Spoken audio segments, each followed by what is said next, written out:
Buenas noches, bienvenidos a nuestra reunión virtual de los martes Rotary Club San Nicolás. Esta noche tenemos la grata presencia de Miguel Martínez.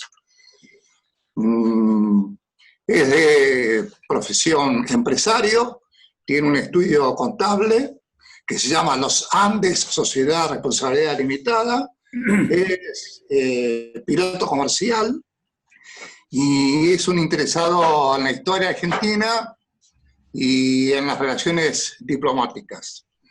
En el 2019 fue autor, editó el libro Las claves esenciales de San Martín, tema sobre el cual desarrollará esta noche su disertación. Tiene un desarrollo académico muy interesante, muy completo, vasto. Entre el 2016 y el 2019 fue secretario académico de la Diplomatura de Relaciones Internacionales de la UAI.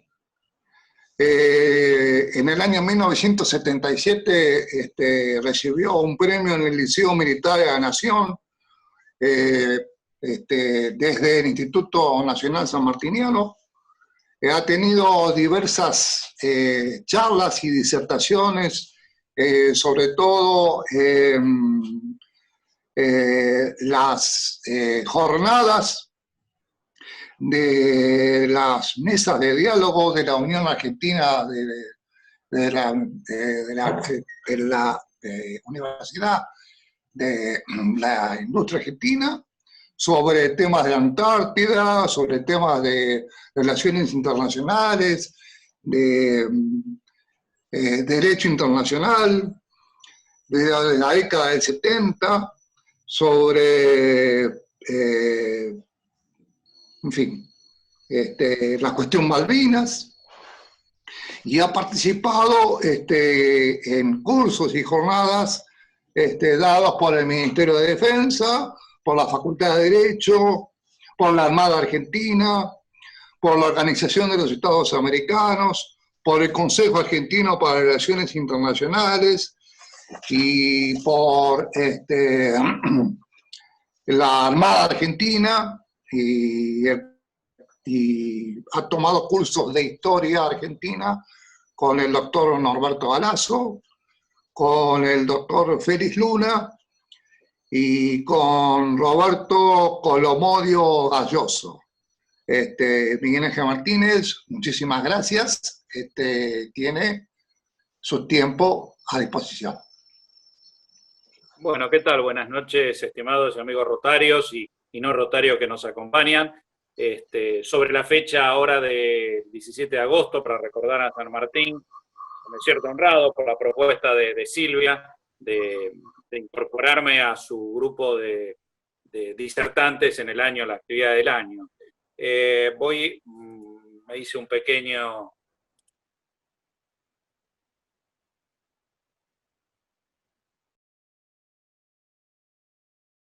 Cuando hablamos de San Martín tenemos un problema. El problema es que hay 48 millones de San Martín, como tenemos en la Argentina la particularidad de tener 48 millones de república. Entonces, cada uno tiene una visión particular de San Martín y la idea es tratar de agruparlas y buscar algún perfil determinado. Podemos tener el San Martín de mármol, si nos gusta, grande, inmaculado, blanco, sin ningún tipo de daño, pero también frío, no sé si es lo que más nos representa. Podemos tener el San Martín de bronce, esa mezcla alquímica entre estaño y cobre, que en definitiva va a dar con el tiempo, esa parte del estaño que representa lo material y el cobre que representa lo espiritual, esa conjunción de valores. También podemos llegar a encontrar, ya más adelante, una idea del San Martín de fines del siglo XIX, después de tener la repatriación de sus restos, donde empieza a surgir como la figura emblemática del ejército, el custodio de esos valores nacionales, que inclusive están más allá de lo que le corresponde al ejército y incorporándolo por arriba de las instituciones de la República. Después podemos encontrar el San Martín de los años 30, donde se funda, José Pacífico Otero funda el Instituto Nacional Sanmartiniano y empiezan a aparecer estatuas de San Martín por toda la República, libros, homenajes, y empieza a darse un cierto perfil de homogeneidad que se le quiere dar a la sociedad en esa época, ¿no? Estamos hablando de los años 30. La postura de la Iglesia Católica, muy fuerte en ese entonces, tratando de asociar los valores de la religión a los valores de una nación específicamente católica, destacando los valores espirituales de San Martín en el ejército. Después vamos a tener el San Martín de los años 50, en la época de Perón, donde vamos a encontrar entonces la figura de un San Martín conductor.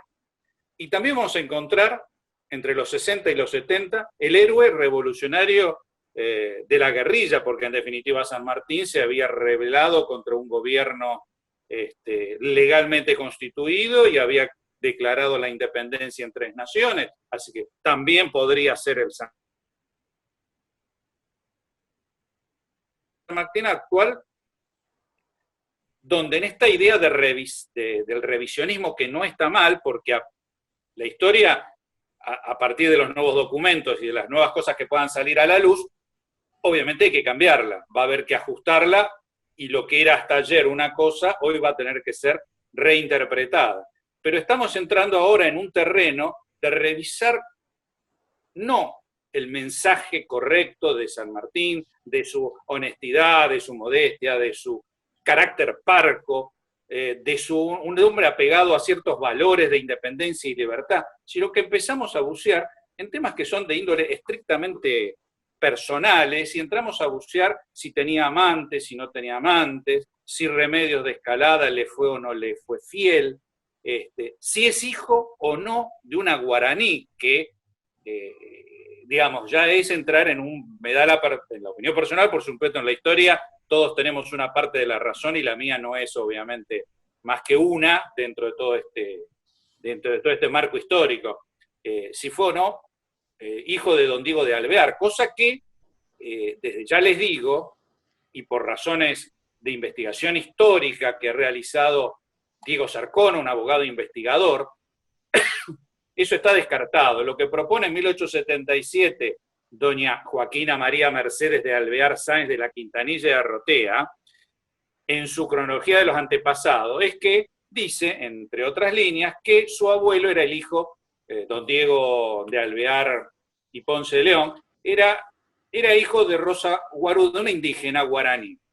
Esto lo toma Hamilton, lo toma Chumbita, y obviamente se produce todo un uso político de esta concepción, que de última, hasta García Hamilton, en una entrevista, termina reconociendo que, bueno, miren, esto en definitiva no deja de ser una novela, pero ya había instalado todo un imaginario de que San Martín era hijo de un pueblo originario, cosa que no hay. No hay por qué, porque entre las investigaciones se determina claramente que Diego de Alvear llega en 1783, 5 años después del nacimiento de San Martín. Y eso ya está documentado y acreditado, así que por lo tanto es una de esas leyendas urbanas que de golpe se hacen públicas, se alinean con ciertas ideologías del momento.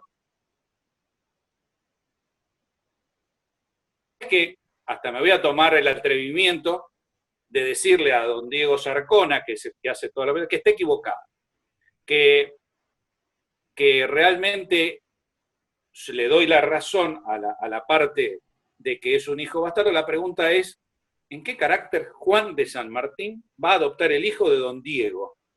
¿Qué los comprometía? ¿Qué lo obligaba a hacerse cargo de un hijo que en esa época era más que común tener un hijo extramatrimonial? No le encuentro, digamos, asidero a esa postura. Más allá, supongamos de nuevo que tiene razón, que sea hijo de Rosa Guarú. ¿Cómo puede ser que Carlos María de Alvear, en su enfrentamiento con San Martín desde 1813 hasta que se muere, nunca utilizó eso como instrumento para perjudicar la imagen de San Martín?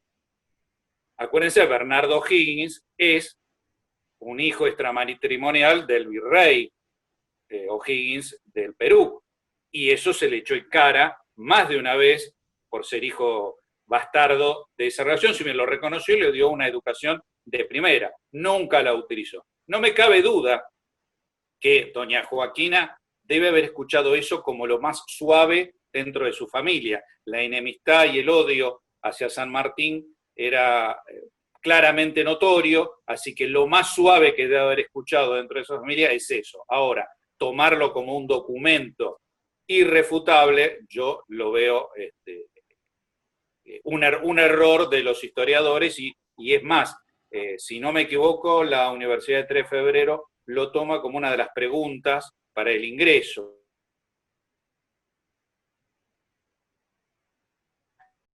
Con San Martín. Yo realmente no comparto esa opinión. Después, como esto no va a ser una historia de San Martín lineal, sino que vamos a ir saltando de algunos temas, otra es que, bueno, San Martín va a ser desde muy niño, a los 13 años, todos lo sabemos, español, el ejército español va a combatir infinidad de batallas, va a tener grandes aprendizajes, ya sea desde el Santa Dorotea, donde va a emprender el conocimiento que después le va a ser útil en la campaña del Perú, que es la guerra anfibia, va a luchar contra las fortificaciones tanto francesas o en África, lo que le va a dar todo un bagaje de conocimiento que va a poder utilizar nuevamente en América.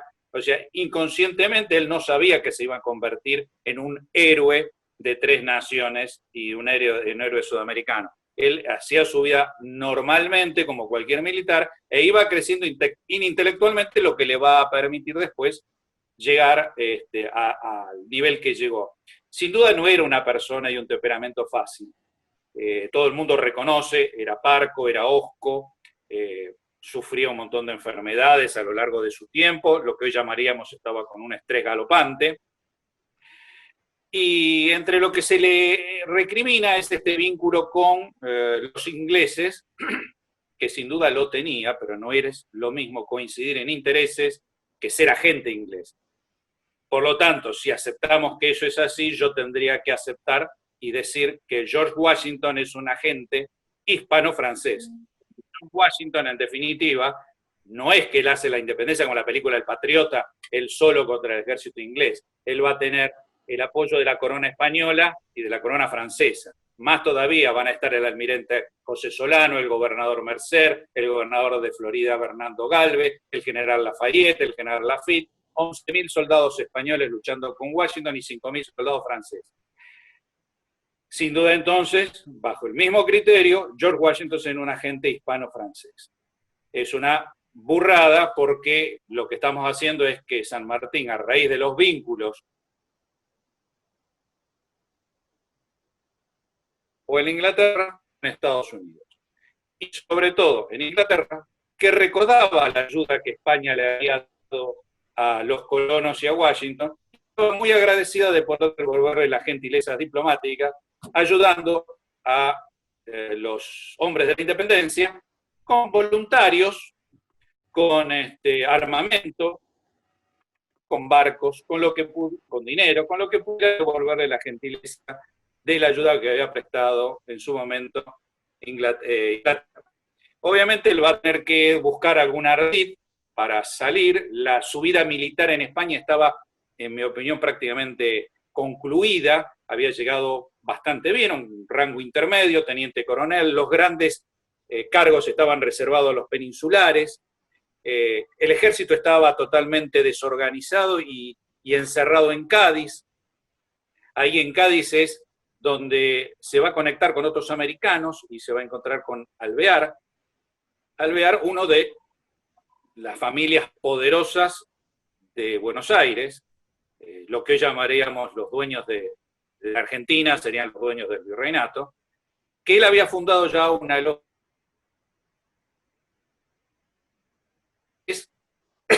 Él se va a vincular, él ya tenía alguna relación anterior con el general Solano, aquel que es su amigo íntimo, el que va a morir asesinado en el levantamiento contra los afrancesados. Él responde, igual que Belgrano, a las corrientes de moda, la moda era la Revolución Francesa, los ideales liberales, y obviamente no se podía hablar públicamente, por eso las logias masónicas y las sociedades secretas, que es otra vertiente, era el espacio natural de la ausencia de partidos políticos, era el lugar de debate, de discusión de las nuevas líneas de pensamiento. Todos ellos estaban muy perseguidos, ya sea por las autoridades reales como por la Inquisición, y no había manera de hablar libremente, no existía esto de la libre prensa, y menos de la libre discusión, estaban todos muy controlados.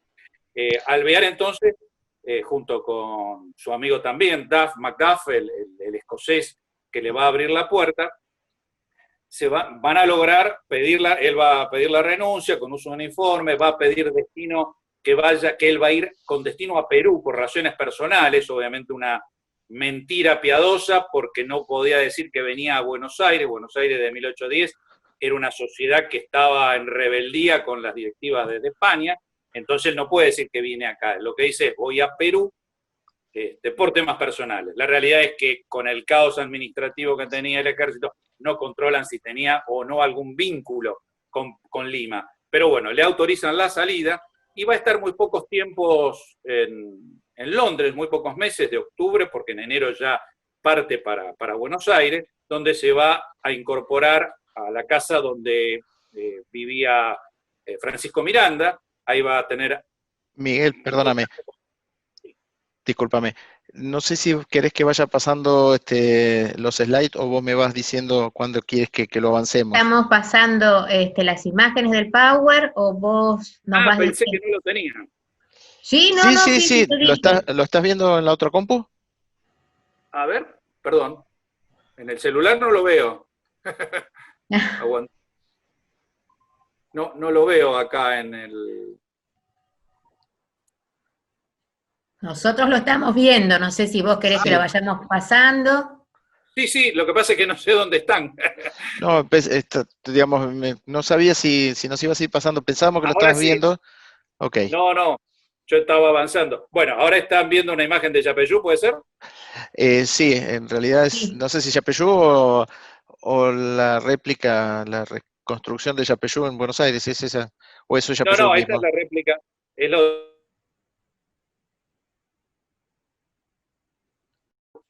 Hay que recordar que cuando se hacen los trabajos arqueológicos en Yapeyú, no se sabe cuál es la casa del gobernador, había sido arrasado. Suponen que esta, que era la construcción más grande, es la que le correspondería al capitán Juan de Alvear.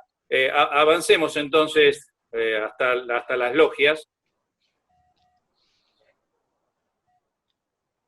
¿Lo podés hacer? Sí, ahí vos lo vas viendo. Sí, o seguí la otra. Acá, cuando yo me refería a lo de Washington, acá, es un San Martín con el uniforme de Murcia, blanco y celeste. Seguimos avanzando. Acá es, con lo que hablé de la Santa Dorotea, el Instituto Sanmartiniano de Madrid, en su estudio de San Martín, acá lo vemos navegando con uniformes, es la ¿cómo se llama? La tradición oral de que ahí se encuentran en Tulum con la flota de Napoleón que va a ir a Egipto. Era de protocolo visitarse entre los países aliados y se cuenta que San Martín, el barco es visitado donde estaba San Martín por Napoleón, y Napoleón lo ve alto para el promedio, lo ve los uniformes y dice que le toma un botón que lee el Murcia. Es una tradición oral difícil de probar. Ahí es donde la historia del Instituto Sanmartiniano de Madrid plantea la teoría de que toma por primera vez contacto con las logias francesas que se encargaban, como las inglesas, de difundir permanentemente sus ideales y sus obras. No que se haya incorporado, pero que sí era muy común festividades, invitar a los oficiales de los aliados a conocer las nuevas ideas de la revolución, libertad, igualdad, fraternidad, derecho del hombre. Avancemos nuevamente.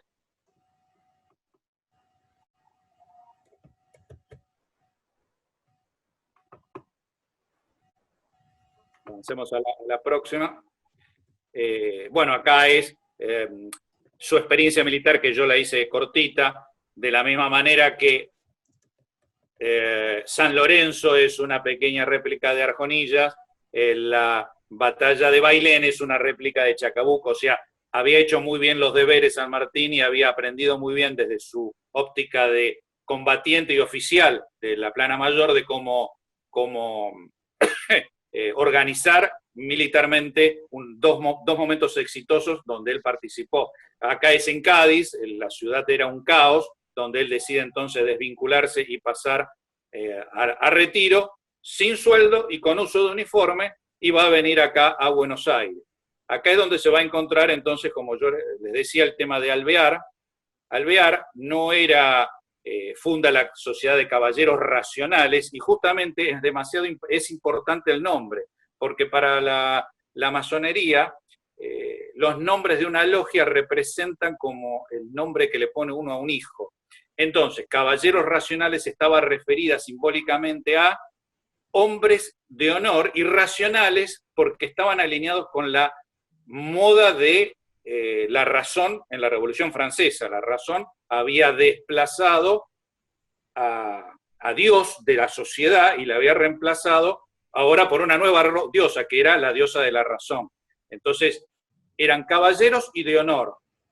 De ahí, por eso la Lautaro va a venir después, va a mutar de nombre de acuerdo a los objetivos que se van a proponer.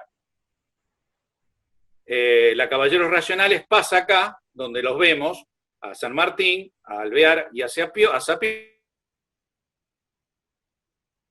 en internet, pero yo pondría a la cabeza a Alvear, porque Alvear era el dueño de la Argentina, el que tenía los contactos, el que podía hacer los lobbies, el que seleccionaba a la gente, tenía el suficiente poder como para modificar todo. San Martín venía como un profesional a caballo de lo que lo traía Alvear para prestar sus servicios, y es lo que hace, se presenta y brinda su servicio, los ofrece y se le asigna la tarea de hacer el primer regimiento de caballería ordenado y según la usanza de lo que él había visto en Europa. Entonces acá, si bien por tradición San Martín es más que Alvear, Ciudad de Buenos Aires, es el que está administrando el poder de la política. Pasamos a la otra.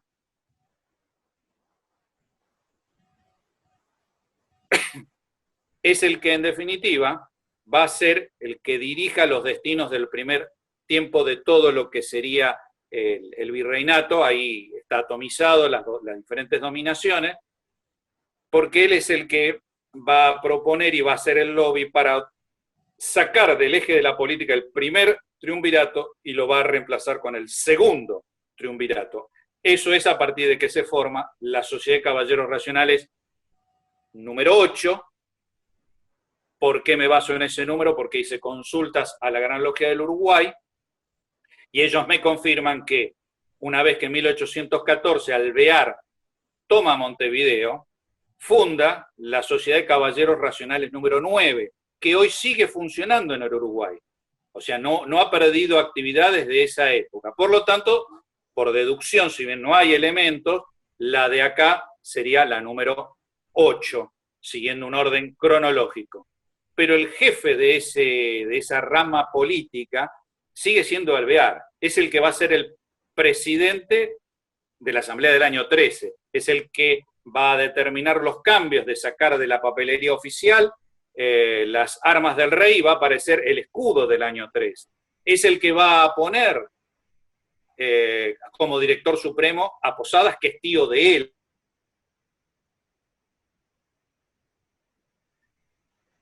Y ahí vamos a encontrar que en el interín de este desplazamiento él se va a casar, y se va a casar con una de las mujeres más cotizadas de la época, que es Remedios. Y fíjense que ustedes, Remedios vivía en lo que hoy sería el banco hipotecario en Avenida de Mayo, en la Plaza de Mayo. Bueno, ahí estaban los Altos, que daban a la Plaza de la Victoria, a la Plaza de Mayo.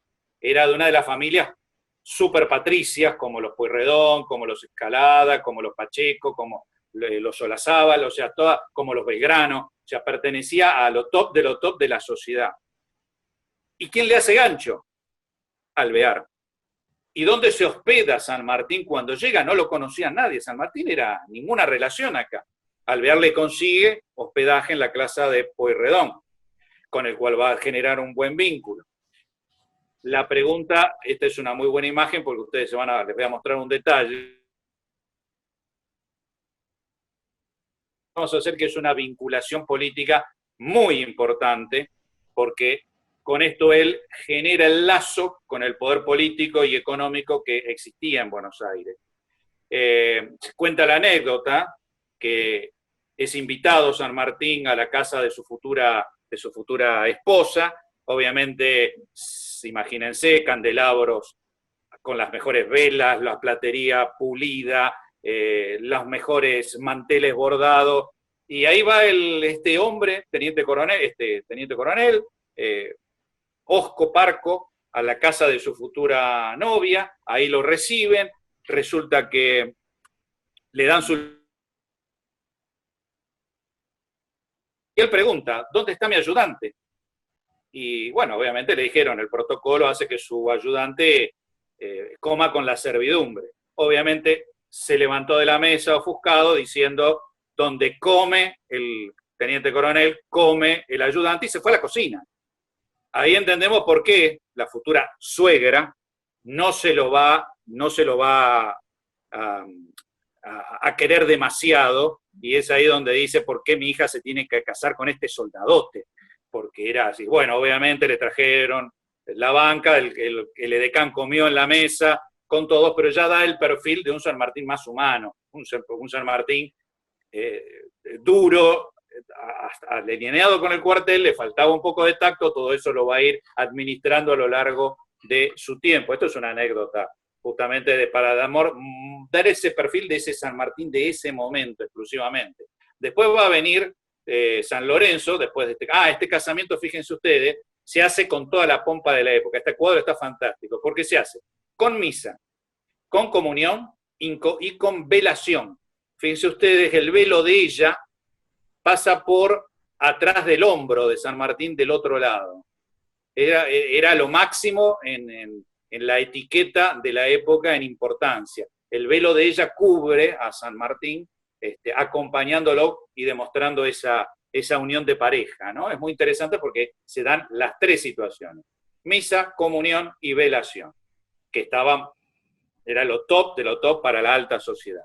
Bueno, después va la asamblea del año 13, bueno, ahí la logia va a producir en el interín su casamiento. Alvear va a dirigir el lobby, van a derrocar al primer triunvirato. A partir de ese momento la logia le va a dar lo que le faltaba, es lo que coinciden casi todos los historiadores: orden, objetivo y línea política a seguir. Nos vamos acercando hacia una independencia.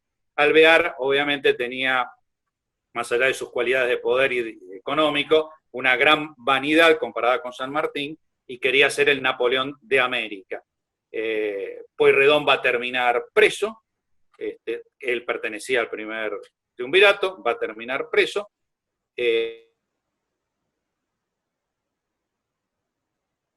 Pero no se olviden que había estado hospedado ahí. Y con el golpe hay un detalle muy interesante, que él se entera y estaba molesto porque supuestamente San Martín estaba persiguiendo a sus familiares en esto de derrocar a uno para subir al otro. A lo cual se entera San Martín y le manda una nota, que es la que sigue a continuación de esta lámina, en la cual él es el que le habla a San Martín. Esa nota la tuve en mis manos, la tuve en mis manos, fui al Archivo General de la Nación, esa foto la saqué yo. Está toda hecha en la misma hoja, es una sola hoja, en la cual le dice justamente que él no ha hecho ninguna persecución. Obviamente tenía algún vínculo generado desde que llegó, muy pocos meses, llegó en marzo y en octubre ya habían sacado al primer triunvirato y lo habían reemplazado por otro. Donde le dice que no, de que no había hecho nada de eso, que si tenía que hacer algo de eso, él se hacía cargo, que no tenía... Perdón, me estaba saltando el gato. Sí, porque lo tengo dando vuelta. Este pobre. Esta carta está en el archivo, ya le digo porque la estuve, seguimos avanzando en la otra, y cuando firma San Martín,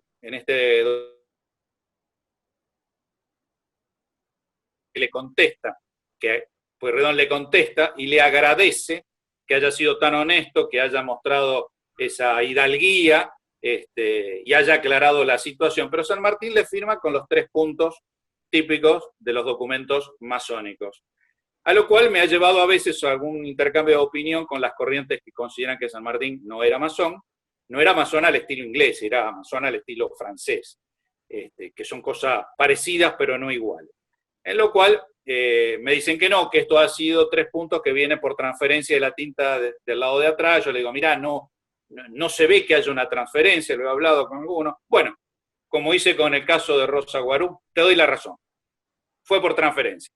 Ahora, ¿me podés explicar por qué Pueyrredón, como se lee en esta parte, en la tercera línea, empezando desde abajo, le dice, y por lo que usted es, y le pone 3 puntos, que también se ve perfectamente que no viene transferencia del otro lado?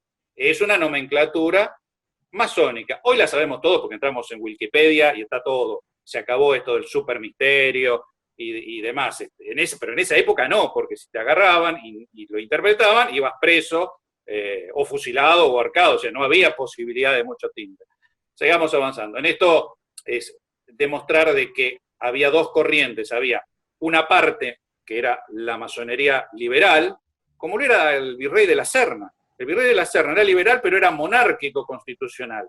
De hecho, en las memorias de Tomás Iriarte, describe la ceremonia de ingreso a la logia, y donde el presidente de la logia era el futuro virrey de la Serna. Por eso San Martín dice, cuando se encuentra con de la Serna, dice, los liberales del mundo somos hermanos en todos lados.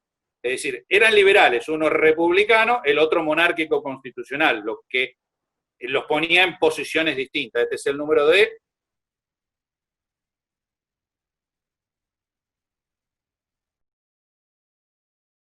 Es una nota escrita en una sola hoja, se abre y está de puño y letra de San Martín y de puño y letra de Pueyrredón. A lo cual, bueno, cada uno puede tener lo que quiera en su imagen de si era o no era. Después va a venir la batalla de San Lorenzo, que es la imagen que venía, lo cual lo catapulta en una muy buena imagen a San Martín, y Alvear se encuentra un poco incómodo ante esta figura que venía haciendo un trabajo silencioso, pero demasiado llamativo, y esto le estaba opacando su propia figura. Estamos hablando 1800, esto fue 1803. Se va a producir en una fractura porque la línea liberal francesa pedía una independencia, y Alvear, ante la aparición de la PEPA, la Constitución del 12, hecha por José Bonaparte, una constitución liberal, por ahí permitía algún tipo de arreglo sin salir de el organigrama de España. Quizás había posibilidad, había unas corrientes internas acá que pretendían un acuerdo con España, otros que pedían la independencia de España. Álzaga quería la independencia, pero en poder de los peninsulares, que el gobierno siguiera estando a su costilla.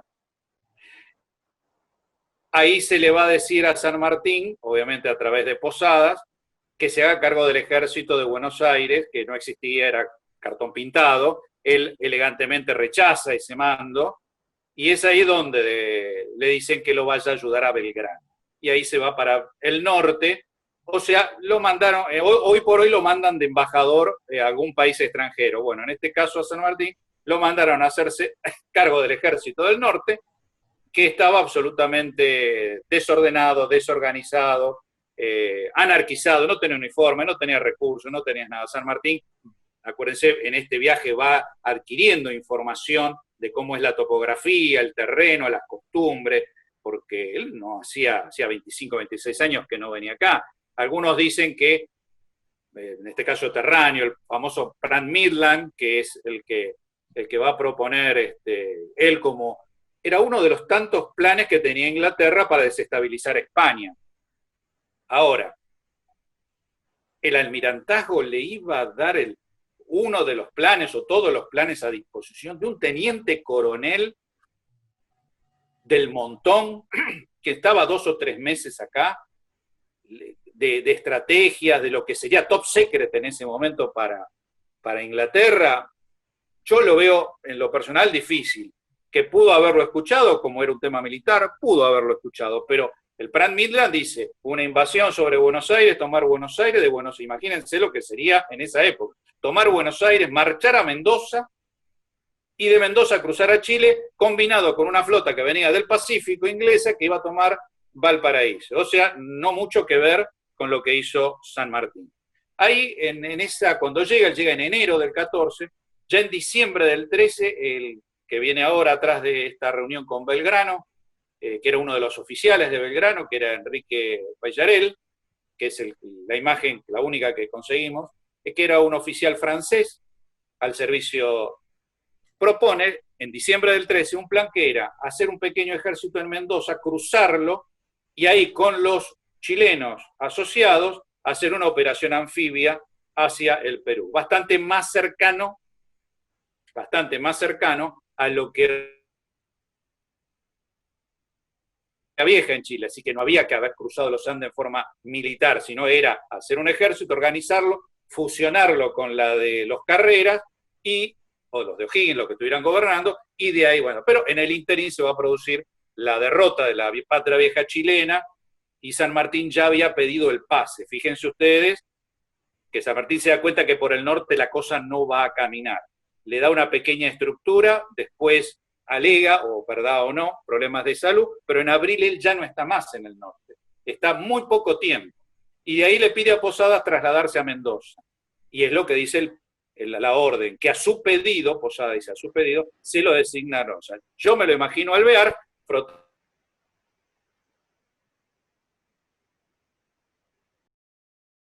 directamente marginal, a un costado lejano de lo que era el centro de poder, que era Buenos Aires. Ni el frente principal, que era el del norte. Acuérdense ustedes, el frente principal con un general que era Belgrano, después Rondó, era la línea esa. La otra línea era lo de los caudillos, y en Mendoza no había nada. Y San Martín entonces pida ese lugar. Y es Pueyrredón después el que le va a dar el nombre Ejército de los Andes. San Martín era un general más dentro del montón. Él tenía a cargo algo que era el Ejército de los Andes contra la cordillera. Había otro general, igual que San Martín, que estaba al norte, Belgrano o Rondó en su momento. Estaba otro general que estaba abocado en las luchas contra los caudillos federales, la invasión portuguesa, atendiendo esos temas. O sea, para el gobierno central de Buenos Aires, San Martín era uno de los tantos generales que estaba asignado. No era el general, no había hecho nada. Lo único que había hecho era el combate de San Lorenzo, que es una cosa. Se dio cuenta que no caminaba, que estaba perdiendo el tiempo, y él decide entonces ir a Mendoza y militarizar Mendoza. Lo que hace es aplicar lo que había aprendido en Europa, lo que había visto con los franceses, lo que era un pueblo en armas. Organiza todo lo que puede ser organizado, censa, alinea a cada una de las opiniones de los ciudadanos, los que son peligrosos los manda tierra adentro, los que no se alineaban con la revolución. Por eso digo, cuando hablan necesitamos más sangre de San Martín, creo que no han leído cómo San Martín administraba la gobernación con una mano bastante rígida y bastante dura, porque eran las condiciones de la época. Él ahí va a formar la logia Ejército de los Andes, como siempre va a elegir los más de las mejores sociedades de la época, como para tener apoyo político. Acuérdense eso, una rama política ante la ausencia de los partidos, y va a organizar, bueno, no vamos a entrar en esos detalles, todo lo que es una campaña impecable, perfectamente cronometrada, realmente por eso es uno de los elementos estudiados en las academias militares. Va a cruzar a Chile, ahí va a tener su gran amigo, que es O'Higgins, que tenía una visión continental igual que él. Los Carreras no, los Carreras, como muchos de los políticos de acá, alejado del peligro, volvieron a los problemas de los lobbies internos y a los negociados. Entonces ya no tenía mucho sentido, y por eso le cuesta a Buenos Aires mandar dinero para una campaña anfibia al Perú, porque total estaba lejos el problema, ya no era tan inmediata la cosa. Todos los recursos van a ir al Ejército del Norte para tratar de contener hasta Sipe-Sipe. En Sipe-Sipe, chau, murió el Ejército del Norte, devastado. A partir de ahí entonces Pueyrredón, qué casual, ¿no? Pueyrredón estaba preso en Cuyo, y el otro era Laprida, que no estaba preso, pero era representante también en el Congreso de Tucumán. Ahí demuestra la rosca, el lobby lo suficientemente fuerte de Belgrano y San Martín para imponer la independencia y que casualmente Laprida era el presidente ese día y Pueyrredón es director supremo, con el cual ya tenía un vínculo de alianza ideológica en continuar esta campaña, porque no era lo mismo cruzar los Andes y enfrentarse a los españoles como insurgentes, o sea, rebeldes, revolucionarios en contra de la autoridad legal, que como de un país independiente con bandera e himno. Cambia la carga, si bien nadie lo reconocía, no era lo mismo. Entonces, él cruza con la patente de ser un país independiente, con un ejército que se declara así, independiente de España y de toda dominación extranjera. La carga internacional es importante. Los ingleses y los americanos estaban dando vuelta por todos los puertos para saber cómo venía y a quién ponerle la ficha y a quién prestarle o no. Más todavía, barcos ingleses cargados con armas que traían en Buenos Aires, van a llevarla y como no eran tocados, y lo esperan a San Martín en Valparaíso, donde le entregan fusiles y demás vituallas que necesitaba para equipar el nuevo ejército de Chile que se estaba formando a partir de ese momento. O'Higgins tenía una visión amplia, había que destruir, igual que San Martín, el poder español, porque si no se destruía, era la base de operaciones para la reconquista el día de mañana.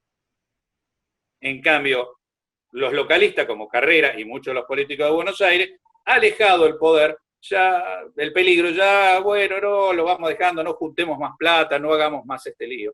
Bueno, en definitiva, San Martín va a haber 2 renuncias antes de la tercera con Bolívar.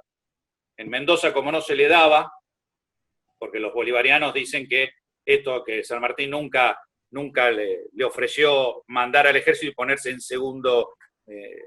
como segundo de Bolívar. Bueno, les tengo que decir que en Mendoza, cuando no le daban los recursos para el ejército, se sospechaba de él, acento andaluz, se sospechaba de él dice, bueno, yo renuncio, me voy de segundo y que venga a Balcarce, que ya había estado peleando con Las Heras en Chile.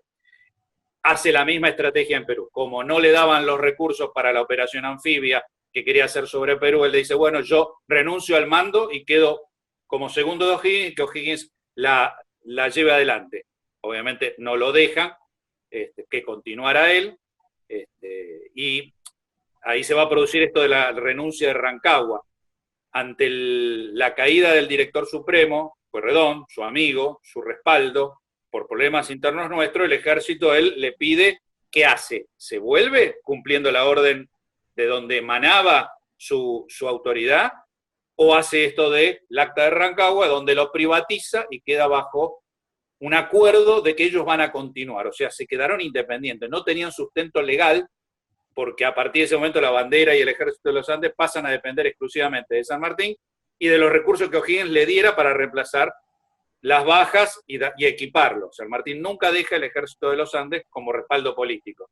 Cuando él le dice, si no me dan, yo renuncio y me voy a Buenos Aires con el ejército de los Andes, la situación de O'Higgins queda complicada porque Carreras podía hacer una embestida, que era lo que estaba buscando por todos los medios, desde Buenos Aires y desde Estados Unidos, trayendo barcos financiados por él, con recursos y contactos, para derrocar a O'Higgins y a San Martín, pero él veía a Chile en su pequeña patria, mientras que O'Higgins, como San Martín, lo veía dentro del espacio continental. En definitiva, hace la operación, llega al Perú, no encuentra un O'Higgins equivalente en Perú, y ahí es donde se encuentra que tiene que asumir él como protector en lo político y militar.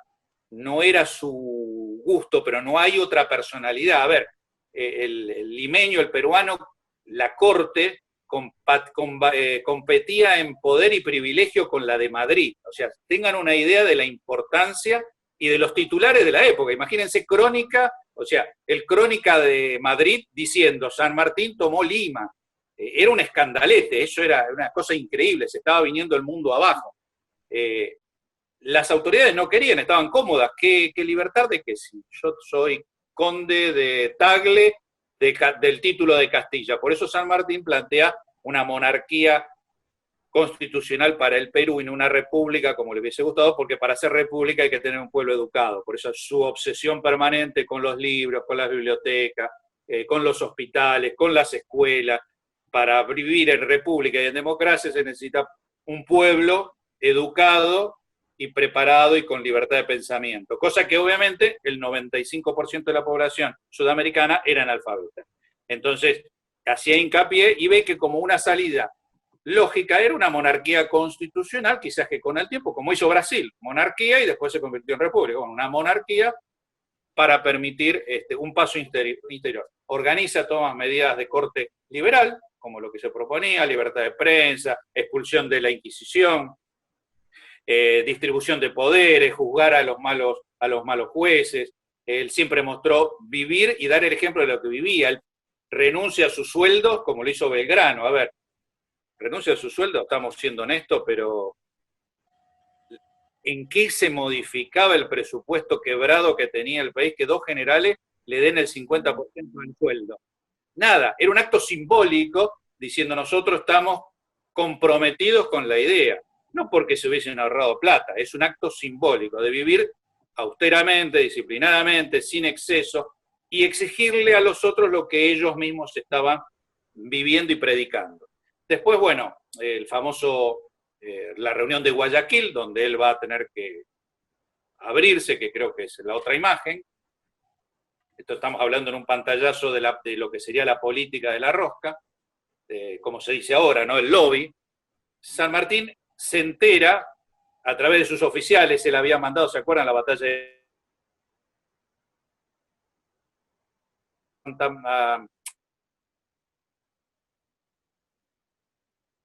las cartas pidiéndole cada vez más auxilio al protector del Perú con refuerzos porque no podía vencer a los realistas, y gracias a la columna que le manda, Sucre logra la victoria de Pichincha, y queda ahí un ejército, una división peruana. Bolívar había sido derrotado en Quito, pero de golpe el general victorioso le da condiciones favorables y entrega la ciudad. San Martín se entera y le dice, bueno, vamos a festejar, yo te voy a ir a visitar a Guayaquil, que era una ciudad de conflicto. ¿Conflicto por qué? Porque tenía puerto importante, fuerte fábrica de fábricas, tenía astilleros, o sea, económicamente Guayaquil, el estado de Guayaquil con la ciudad incluida, era una perlita muy interesante, que es verdad, había pertenecido a la Gran Colombia hasta 1809, pero en 1809 el rey modifica la jurisdicción y se la pasa a Perú. Y San Martín tenía muchos amigos, muchos adeptos en Guayaquil. De hecho, apenas desembarca en Paracas, recibe una comisión de Guayaquil diciéndole que se ponían a su disposición y que pedían no fueron a Bolívar, fueron a San Martín. San Martín tenía una muy buena imagen ahí en Guayaquil. Entonces le dice, por carta, mañana salgo y lo espero en Guayaquil. O sea, San Martín esperaba él ser el anfitrión de Bolívar. Sale rápidamente, pide que lo acompañen 2 regimientos unos días después, pero cuando llega a un punto intermedio, se encuentra con Olmedo y los refugiados que venían de Guayaquil y le informan que Bolívar ya había llegado y que lo estaba esperando. Él ordena que esos regimientos vuelvan a Lima y dice, bueno, sigo, no sigo, tiene ahí una situación incómoda, bueno, decide continuar, pero ya no era lo mismo, él ya llegaba como visita. Y por eso es muy poco el tiempo que va a estar en cumplir un acto formal. Trata de, bueno, a ver, ¿qué problemas teníamos? Guayaquil era uno, acaba de ser solucionado, me ganó de mano Bolívar, no tengo escapatoria. La otra es, ¿me podés mandar refuerzos para que yo termine la campana y a la sierra y dé por terminado? Y Bolívar que no puede, que cuando le pidan, que el Congreso de Caracas no le autorizaría. Él tenía ya el ejército libre, todo el ejército bolivariano había terminado su campaña, así que estaba libre. Le escatima, no le da mucho más cabida a su pedido, con discursos elegantes. Sin duda Bolívar era muy habilidoso en la redacción de sus documentos, a diferencia de San Martín, que era estricto, parco, bandos, no era un literato. Obviamente educaciones distintas. De primer nivel fue la de Bolívar, la de San Martín, una persona humilde, sencilla, que fue escalando posiciones. La otra dice, bueno, me pongo al mando, usted dirige y yo no, pero América no da para los dos. Esto es se cuenta esta situación están las cartas de Bolívar a Santander y a Mosquera, que eran sus ministros de Relaciones Exteriores y su segundo en el mando, donde deja que no, que San Martín no sabe para qué fue, deja entrever dudas de cuál era el objetivo de la reunión. Hoy ya no hay misterio en Guayaquil, San Martín llega con una derrota, que es la derrota de Macacona, la cual no le permite hacer fuerza, porque no era lo mismo que Bolívar, que llevaba victorioso, con Pichincha, con la toma de Quito, con un ejército consolidado, y San Martín llega en una condición de debilidad política interna porque es como hoy, los servicios de informaciones funcionaban perfectamente y Bolívar tenía perfecta información de las internas que había contra Monteagudo, con la Serna, con las Heras, conocía todo un entramado de informaciones que inclusive consta que se lo dice, que estaba, cuando usted vuelva va a tener un gran problema en Lima, o sea, hasta se lo advierte. San Martín no era tonto, sabía perfectamente que estaba en una situación de debilidad y las tres caminos que tenía, ninguno le salga. La personalidad es clara, en el brindis de cierre de la jornada, Bolívar se levanta y dice, por los dos hombres más grandes de América, San Martín y yo. Mientras que San Martín, su brindis es mucho más sencillo, diciendo por la libertad de América, para que se termine esto, y por la salud del libertador. Mucho más, menos egocéntrico. San Martín entonces llega, deja todo instalado el Congreso, que era lo que se había comprometido, renuncia y da ese paso al costado de la historia, que en definitiva es lo que superiores, en mi opinión, por supuesto, a Bolívar, sin desmerecer a Bolívar tampoco, que era otra personalidad, otra educación, otra realidad. Bolívar era multimillonario y perdió todo, muere en Santa Marta en brazos de un español, aislado y solo y tuberculoso, o sea, era mucho más fácil para Bolívar sentarse a negociar con los poderes económicos y tener una gran vida y sin embargo prefirió continuar, o sea, es una figura también rescatable, pero es acorde a su variedad, su juramento en Roma, diciendo que él va a liberar Venezuela, el mejor estilo del Imperio Romano. Dos personalidades que no se pueden comparar desde ningún punto de vista. Para mí, obviamente, una persona que nace de abajo, crece y hasta tiene la hidalguía de como valores retirarse en un momento dado, porque cuando se reúne con Pellegrini, con el capitán Carril, ex oficial de él, le dice, yo le podía haber disputado a Bolívar, y tenía 8.000 hombres, pero eso hubiese sido un papelón, palabras más, palabras menos, lo estoy modernizando, hubiese sido un papelón porque en definitiva el único que ganaba con ese enfrentamiento militar entre Bolívar y yo eran los realistas. Entonces decidió dar un paso costado y esto lo va a llevar entonces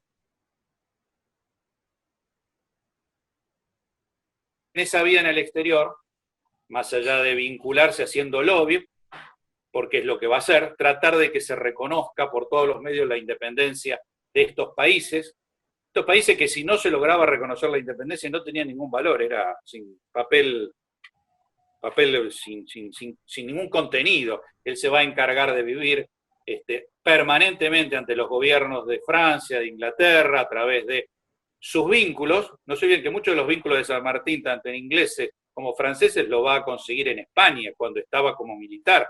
Sus órdenes eran en español y en francés, que era su segundo idioma. Hablaba no muy bien el inglés. Algunos dicen italiano, no lo sabría decir eso, pero sí, el francés lo manejaba y las órdenes. Y como todos habían combatido contra los franceses y habían sido aliados en la guerra de España, todos entendían las voces de mando en español o en francés. Es más, cuando Miller le está haciendo las notas, le manda las notas de su famosa memoria, San Martín le dice que por favor no se las mande en inglés porque dependía de otra persona para la traducción, que se las haga en español o en francés. Eso demuestra claramente que no era un dominador más allá de lo necesario del idioma inglés. El vínculo con Inglaterra es estrictamente de coincidencia de objetivos y como, bueno, buen político, era político lo de él, no era romántico, no era nada, era pragmático, son cosas pragmáticas. Bueno, se va a ir a vivir al extranjero y ya no va a volver, no va a vivir en la opulencia. Ahí donde vamos a encontrar un San Martín enseñándole a su perro Guayaquil a ser fusilado, él con su bastón, te enseña que cuando le tira 2 tiros con ruido el perro se hace el muerto. Vamos a encontrar un San Martín mucho más tierno, cuando su nieta está en las medallas y no calman el llanto de una niña.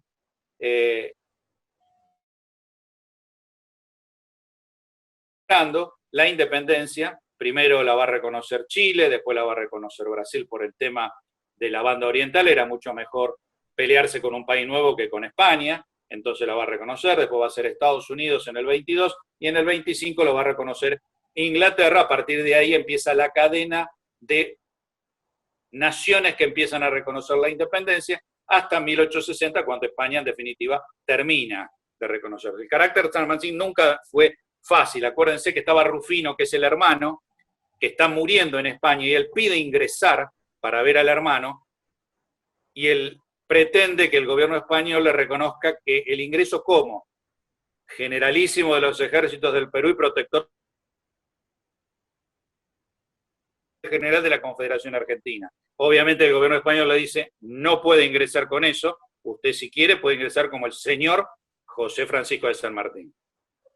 Obviamente que no ingresó, obviamente que se quedó sin ver al hermano cuando estaba enfermo y a punto de fallecer. Una persona muy dura, pero bueno, es una columna firme de las ideas de doy el ejemplo, predico, gobierno, soy el primero en sufrir las condiciones de liderazgo, soy el que está luchando y en cada cosa que hago la respaldo con mi sello personal de educación, de biblioteca, de escuela. Obviamente, es un ser humano con todas las fallas. Si después avanzamos, otra idea más, bueno, esto es la que compra con su amigo Aguado. Aguado también era masón y pertenecía a la logia IB, que uno supondría que lo debe haber invitado a acompañar. En Bélgica se hace esta medalla. Esta medalla, en conmemoración, había ciertas figuras, la hace el escultor, supuestamente San Martín estaba. Muchos dicen, es el mejor perfil escultórico que se conoce de San Martín, y es un poco difícil que San Martín, con su carácter, posara ante un escultor que no se sabía qué iba a hacer con su escultura. Yo lo veo poco probable. Si vemos en la otra lámina, en la otra imagen, de la misma manera que mostré los 3 puntos en la carta, esta medalla tiene inscripción y nomenclatura masónica. Entonces, difícilmente le dieran una medalla o hicieran una medalla a una persona que no sabía leer en nomenclatura masónica, y dice la logia, la primera de arriba, el cuadrado, constituida, abreviado los 3 puntos, o sea, constituida el 7 de julio de 5807, y a su general José de San Martín en el año 5825, o sea, 1825, porque es la fecha masónica que se trabaja, que coincide, según las investigaciones que yo he encontrado, que es cuando aparece más o menos la escritura en el mundo. Cuando aparece la escritura, unos promedio de 4.000 años, el hombre deja de la tradición oral y puede pasar el conocimiento a otras personas a través de este código que son las escrituras, y deja de pasarlas verbalmente. Entonces el hombre, a partir de la inscripción de la escritura y obviamente después de la imprenta, su conocimiento va a ir evolucionando. No sé la otra cuál es la que sigue, esta imagen. No recuerdo ahora cuál venía. Ah, bueno, esta es la carta Lafón, que ya lo había comentado. Ahí en la carta Lafón es donde San Martín se pone al servicio de Bolívar, y es la 3ª vez que San Martín renuncia al mando para ponerse al mando de otro como su segundo. O sea que, si bien la carta es falsa, su contenido no lo es. Hay que buscarlo en el perímetro de las otras correspondencias.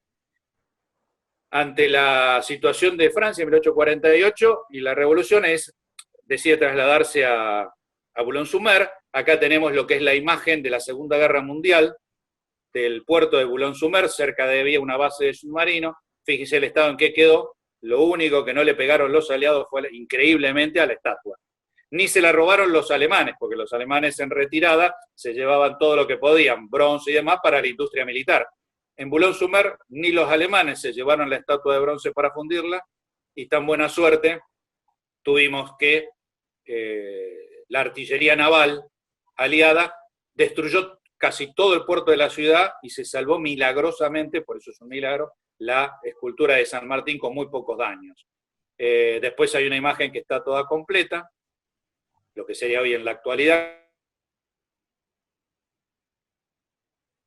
Y después tenemos sus 30 años de viaje, sus 30 años desde que fallece en 1850 hasta 1880, 30 años en los cuales San Martín, por decisión de la hija y después por los problemas internos de la comunidad, no va a ingresar.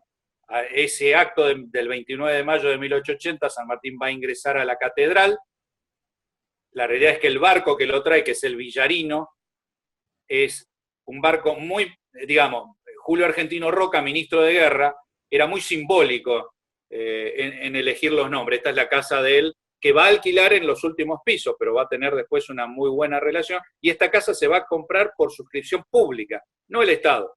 Lo compra el pueblo con una suscripción que se hace acá en Buenos Aires, y todo lo que quisieran aportar, y la compra el pueblo, y lo estuvimos a punto de perder hace unos años atrás, por uno de las corporaciones que compraron deuda argentina, que habían pedido embargar la casa esta, pero el gobierno francés dijo que no, que esto era de decisión pública, que no se podía embargar.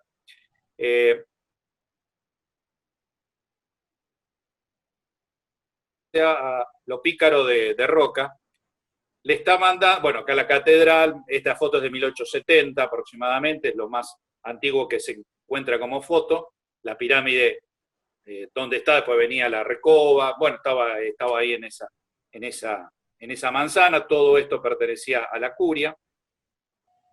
Elige el barco Villarino, y el nombre no es casualidad. Villarino era un español que había estado en la Patagonia explorando, investigando, y es asesinado por los pueblos originarios en este barco, que era mixto, vapor y vela.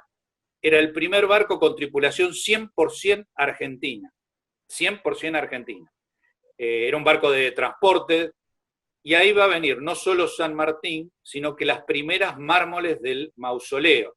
Por lo tanto, cuando llega San Martín a Buenos Aires, el mausoleo ni está hecho, no está ni terminado ni empezado. Y acá le está mandando un mensaje a los chilenos que reclamaban, diciendo: señores, guarda que nuestras pretensiones en la Patagonia ya es con un barco de primera tecnología, porque era un barco de alta tecnología, a los cuales los chilenos, muy agradecidos por nuestras relaciones de hermandad, le dicen: bueno, si el barco no está terminado, Chile les presta el acorazado que tenían ahí en la zona, y le dice, lo traen, que se llama el Orco Cran. Justamente era lo único que faltaba, que trajeran el cuerpo de San Martín en un barco con el nombre de su peor enemigo, que era el Lord inglés, que le hizo la vida imposible, un mercenario de aquello. Pero bueno, Roca, pícaro, no solo elige el barco con tripulación argentina, sino que encima le manda un mensaje a los chilenos diciéndole: nosotros vamos a hacer acto de soberanía, y viene San Martín con parte de la obra que estaba haciendo Carrier Belús, que lo elige Balcarce entre dos proyectos, un italiano y el de Belús. Prefiere el de Belús, ya había hecho la estatua de Belgrano, la que está frente a la Casa Rosada, es decir, ya tenía onda, esa es la realidad. Acá empieza esa leyenda de los 7 granaderos, que todo el mundo conoce. Bueno, hay un video ahora dando vuelta, me lo pasaron hoy, muy lindo el video con una marcha, Avenida de las Camelias, y que yo, muy interesante. La realidad es que no hay granaderos que aparecieron detrás de la bruma de los tiempos con sus viejos uniformes y harapos y su sable. No hay registro. Toda esa ceremonia, desde la llegada al puerto de Buenos Aires, por Plaza San Martín, en ese momento, se cambia el nombre como está hoy, todo su séquito por calle Florida hasta la Plaza de Mayo, y el ataúd ingresa y va a ir a la cripta que tiene la catedral, porque no hay nada hecho. Lo que hoy conocemos no existía. Y no hay registro de ningún tipo en ningún lado. Ahora, lo que sí hay, la comandancia de armas, al mando de Benjamín, Benjamín, ay, se me echó una laguna, bueno, ya me voy a acordar, ordena que 8 soldados de caballería del regimiento número 1 de línea, que tuvieran una hoja de servicio impecable, el uniforme de granaderos, y serían los parafraneros de los caballos que iban a tirar el carruaje fúnebre donde venía San Martín, que por otro lado el carruaje fúnebre es una reproducción adaptada al carruaje que se usó en 1852 para enterrar a Wellington. Es prácticamente, uno entra en internet, busca la imagen del de San Martín y busca el de Wellington, y es prácticamente la misma estructura. El de Wellington está, nosotros no sabemos dónde está. Un periodista de un diario francés, o sea, lo que encontramos ni siquiera es de los propios. Lo logramos hacer de un diario francés. Así que la leyenda, lo más ajustado es que en el artículo 2, que firma Benjamín, que ahora no me acuerdo el apellido, ya me va a venir, que tengo por ahí dando vuelta el recorte justamente, es donde da la orden que esos 8 granaderos son réplicas de los originales. Realmente de los granaderos muy difícil, por una cuestión, no que en esa época estaban vivos, estaba Pedernera, estaba Espejo, estaba Freire, decía, había algunos militares que fueron reconocidos, pero que aparecieron de entre la bruma del tiempo para rendir homenaje, eso tendría que haber registrado en algún lado. No hay memoria, no hay crónica de los diarios, no hay crónica periodística, y no hay referencia de los cuerpos diplomáticos, no hay nada, o sea, es una leyenda urbana, muy linda, es simpática, el tema es darle una seriedad como que es un documento histórico. Realmente no, suena bien, es simpático, y punto, y se terminó. Y después encontramos esto ahora, que es esa pequeña discusión, para el que le interese, no me parece muy importante, pero que está inclinado, que está cabeza abajo porque tiene que ir al infierno. La verdad es que no hay nada de eso, sí está inclinado. Esto va a surgir en el año 47, cuando el presidente del Instituto sanmartiniano de ese momento, el coronel Descalzo, en la publicación número 16 del libro del Instituto, dice que en base a la información que tiene de primera mano de un testigo presencial, como no entraba el cajón, se puso inclinado. Y ahí se armó todo. ¿Cómo que está inclinado San Martín? Y sí, se ve que a alguien le erró en el cálculo, es lo que yo supongo. Tanto medir, que en definitiva no midieron bien, ni teniéndolo abajo en el sarcófago, en la cripta, ni en pasarle las medidas a Carrer Belús en Francia, porque el cadáver y el féretro estaba en Bruny. O sea, podía haber alguien, o en la construcción alguien hizo mal la obra. San Martín llega con parte de los mármoles de la construcción. Después va a venir la revolución por la Federalización de Buenos Aires, así que todo eso se demora. Los últimos mármoles van a llegar en septiembre, y recién en octubre se le va a dar el final de obra y se inaugura. Se inaugura, o sea, no hay ceremonia de inauguración. Ese terreno va a ser bendecido previamente en 1878, cuando se cumple el centenario del nacimiento de San Martín, con el presidente Nicolás Avellaneda presente, con Mariano Acosta como vicepresidente, el arzobispo de la ciudad de Buenos Aires, Janeiro. Van a bendecir ese terreno donde se va a instalar el mausoleo, la capilla, donde se va a hacer la capilla, se va a hacer toda una ceremonia. Bueno, después se tumban las paredes, se construye y algún cálculo hay. Es Alcide Aveslapas, un miembro de la masonería muy destacado, el dueño de Plata Lapas, donde dice que está en un ángulo así de, cuando ve este croquis, que lo hace un amigo de Terrero, el sobreviviente es Terrero, que había sido maestro de ceremonia cuando llega el féretro, o sea que había estado efectivamente presente. Es sobrino de Manuelita Rosa. Y es el que le dice al presidente del Instituto Sanmartiniano que está inclinado, a lo cual no queda conforme y Descalzo se lo pide a lo que sería la Secretaría de Monumentos de la Ciudad de Buenos Aires y al Obispado. Y el Obispado responde que San Martín se encuentra inclinado unos 15 grados, con la cabeza al norte, la manera tradicional. Después está esa lucha entre clero y masonería, lo cual, si está inclinado, si está cabeza abajo, porque para el infierno, bueno, pasa a ser dentro de esas leyendas urbanas que cada uno puede creer lo que quiera. Lo que sí es concreto que no está derecho, o sea, no está como tendría que estar. No creo que esté tan grande como está acá, me parece que eso sería un error, si no fue intencional, sería un error muy grave. Adscribo más a la de que no entró, lo acomodaron como pudieron y ahí entró, listo, y después cerraron. No se sabe bien cómo hay leyendas en la época de Menem que se hizo la restauración, pero siguen siendo leyendas, nadie ha puesto fotos, nadie ha sacado un documento oficial que diga qué es lo que vio en la época de Menem. Tampoco es importante si están 30, si le erraron en el cálculo, puede pasar, sabemos que en la Argentina todo esto puede pasar, pero está dentro de las leyendas urbanas, ¿no? de la ciudad de Buenos Aires, que también hacen que la historia argentina sea interesante. Hoy con un escaneo 3D, me imagino que pueden saberlo y terminar con esta disputa, si está derecho, parado, acostado, donde quiera que esté. Bueno, por mí nada más he tratado de hacer un compendio de curiosidades de San Martín y de su visión personal, la división personal que yo tengo, con estos aportes que son romper mitos, dejar de lado de leyenda, hacer un San Martín un poco más ajustado a una realidad política, no tanto de lo inmaculado, de lo intangible, de aquello que ninguno podemos ser San Martín. San Martín nunca pensó que iba a ser San Martín y sin embargo tomó las riendas para darle a su vida un destino y a un país. Nosotros podemos llegar a ser San Martín porque si lo hizo él, con todos los problemas, los achaques de salud, los lobbies en contra, las luchas contra los que buscaban fusilarlo y matarlo cuando pudieran, como en el caso de los Carreras o los Alvear, pudo seguir adelante.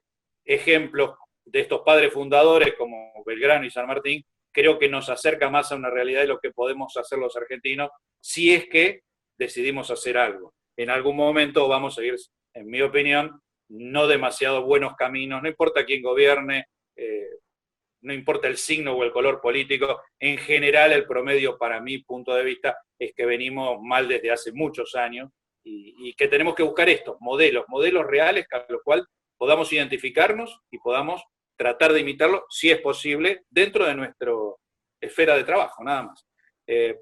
Por mí, Silvia, maestro de ceremonia, yo ya los aburrí, los ataqué por todos lados. No, excelente, realmente, Miguel, todo lo que conoces, tu apasionamiento por esta personalidad. Creo que acá Carlos tiene algo para consultarte. ¿Sí, Carlitos? No, sí, no es una consulta, es un aporte. Don Miguel, excelente su charla, nos ha hecho refrescar algunos datos que estaban un poquito olvidados, muy interesante.